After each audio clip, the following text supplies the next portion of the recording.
ನಮಸ್ತೆ ಎಜಿ ನ್ಯೂಸ್ಗೆ ಸ್ವಾಗತ.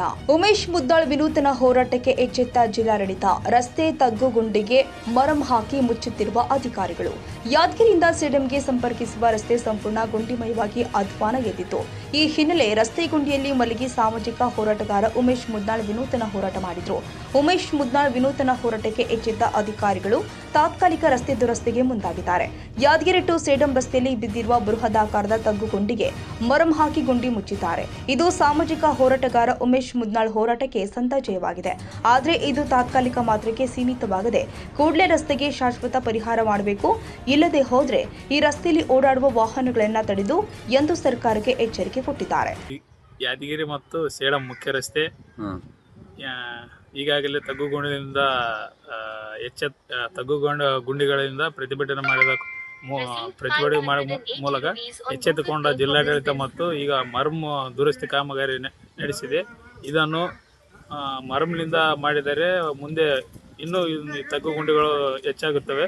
ಇದನ್ನು ಶಾಶ್ವತವಾಗಿ ಡಾಂಬರೀಕರಣ ಮತ್ತು ನಗರದಿಂದ ನಗರಕ್ಕೆ ಹೋಗುವ ಸಾರ್ವಜನಿಕರಿಗೆ ತುಂಬ ಅನುಕೂಲ ಮಾಡಿಕೊಡಬೇಕು. ಸರ್ಕಾರ ಇದು ಯಾವುದೇ ಥರದ ಇದನ್ನು ಮರಂನಿಂದಲೇ ಶಾಶ್ವತಗೊಳಿಸಲು ಪ್ರಯತ್ನ ಪಡಬಾರದು. ಇದಕ್ಕೆ ಒಂದು ಹೊಸ ಡಾಂಬರೀಕರಣ ರೋಡ್ ಮಾಡಿ ಸಾರ್ವಜನಿಕರಿಗೆ ತುಂಬ ಅನುಕೂಲ ಮಾಡಿಕೊಡಬೇಕು. ಇಲ್ಲದಿದ್ದರೆ ಇದು ಮತ್ತೆ ಮುಂದೆ ಉಗ್ರ ಹೋರಾಟಕ್ಕೆ ನಾವು ಎಲ್ಲ ಸಿದ್ಧತೆಯನ್ನು ಮಾಡಿದ್ದೇವೆ. ನಿಮ್ಮ ಹೆಸರು? ಯಾದಗಿರಿಲಿಂದ ಸೇಡಂಗೆ ಹೋಗ್ತಾ ರಸ್ತೆ ಸಂಪೂರ್ಣ ಅಲ್ಲೆಲ್ಲೆಲ್ಲ ದೊಡ್ಡ ದೊಡ್ಡ ಬೃಹತ್ತಾಕಾರದ ಗುಂಡಿಗಳು ಬಿದ್ದು ಇವತ್ತು ವಾಹನ ಸಾವಿರ ಪರದಾಡ್ತಕ್ಕಂಥ ಸ್ಥಿತಿ ನಿರ್ಮಾಣವಾಗಿತ್ತು. ಹಂಗಾಗಿ ನಾವೇನಾದಂದ್ರೆ ರಸ್ತೆ ಗುಂಡಿಗಳಲ್ಲೇ ಮಲಗಿ ವಿನೂತನ ಪ್ರತಿಭಟನೆ ಮಾಡಿದಾಗ ಸಂಬಂಧಪಟ್ಟ ಅಧಿಕಾರಿಗಳು ಎಚ್ಚೆತ್ತುಕೊಂಡು ಸ್ಥಳಕ್ಕೆ ಭೇಟಿ ನೀಡಿ ತಗ್ಗು ಗುಂಡಿಗಳನ್ನು ಮರಂಲಿಂತ ಮುಚ್ಚಾರ. ನಮ್ಮ ಹೋರಾಟಕ್ಕೆ ಸಿಕ್ಕಂಜೆ. ಆದರೆ ಇಷ್ಟಕ್ಕೆ ನಾವು ಬಿಡೋದಿಲ್ಲ. ತಕ್ಷಣ ಅದನ್ನು ಡಾಂಬರೀಕರಣಲಿಂತ ಪ್ಯಾಚ್ ವರ್ಕ್ ಮಾಡ್ತಕ್ಕಂಥ ಕೆಲಸ ಮಾಡಬೇಕು. ಮತ್ತು ಯಾದಗಿರಿಯಿಂದ ಸೇಡಂಗೆ ಹೋಗ್ತಕ್ಕಂಥ ಯಾವುದು ಪರ್ಮನೆಂಟ್ ಸೇತುವೆ ಯಾವುದೇ ಕಾರಣಕ್ಕೆ ಸಾರ್ವಜನಿಕರಿಗೆ ತೊಂದರೆ ಆಗ್ಬಾರ್ದು. ಇದು ಆ ನಗರಲಿಂದ ಈ ನಗರಕ್ಕೆ ಬರ್ಲಿಕ್ಕೆ ಭಾಳ ತೊಂದರೆ ಆಗ್ಲಕ್ಕತ್ತದ. ಮತ್ತು ಪಕ್ಕದಲ್ಲಿರ್ತಕ್ಕಂಥ ನೂರಾರು ಹಳ್ಳಿಗಳು ಸಂಪರ್ಕ ಅವ. ಹಂಗಾಗಿ ಸಂಪೂರ್ಣ ರಸ್ತೆ ಡಾಂಬರೀಕರಣ ಆಗ್ಬೇಕಂತಕ್ಕಂಥದ್ದು ನಮ್ಮದು. ಇಲ್ಲದಿದ್ದರೆ ಅದೇ ರಸ್ತೆಯಲ್ಲಿ ವಾಹನಗಳನ್ನು ತಡೆದು ಪ್ರತಿಭಟನೆ ಮಾಡಬೇಕಾಗ್ತಕ್ಕಂಥದ್ದು ರಾಜ್ಯ ಸರ್ಕಾರಕ್ಕೆ ಮತ್ತು ಜಿಲ್ಲಾಡಳಿತಕ್ಕೆ ಎಚ್ಚರಿಕೆ ನೀಡುತ್ತಿದ್ದೇನೆ. Nizamuddin, Yadgiri, AG news. ಕನ್ನಡಿಗರ ಮೆಚ್ಚಿನ ನಿಮ್ಮ ಎಜೆ 24/7 ನ್ಯೂಸ್ ಕನ್ನಡ ವಾಹಿನಿ ಇದೀಗ ಟಿವಿಯಲ್ಲಿ ಲಭ್ಯ. ವೇಳೆ ನೋಟಿಸ್ ಕೊಟ್ಟಿದ್ರೆ ವಾಪಸ್ ತಗೋತೀವಿ.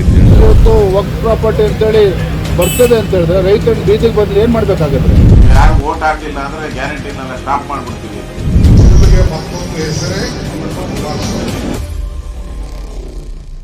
ಕರ್ನಾಟಕ ಮತ್ತು ದೇಶ ವಿದೇಶ 360 ಡಿಗ್ರಿ ಸುದ್ದಿ ಹಾಗೂ ಉತ್ತರ ಕರ್ನಾಟಕ, ಬೆಳಗಾವಿ, ಬಾಗಲಕೋಟೆ, ಧಾರವಾಡ, ಹಾವೇರಿ, ಗದಗ, ಬಿಜಾಪುರ ಜಿಲ್ಲೆಯ ಕ್ಷಣ ಕ್ಷಣದ ವಿವರವನ್ನ ಪಡೆಯುವುದಕ್ಕೆ ಎಜೆ 24/7 ನ್ಯೂಸ್ ಕನ್ನಡ ವಾಹಿನಿಯನ್ನ ಲೈಕ್ ಮಾಡಿ, ವಿಡಿಯೋಗಳನ್ನ ಶೇರ್ ಮಾಡಿ, ಕಮೆಂಟ್ ಮಾಡುವ ಮೂಲಕ ನಮ್ಮ ವಾಹಿನಿಗೆ ಸಹಕಾರ ನೀಡಿ ಮತ್ತು ಚಾನೆಲ್ ಅನ್ನ ಸಬ್ಸ್ಕ್ರೈಬ್ ಮಾಡಿ. ಧನ್ಯವಾದಗಳು.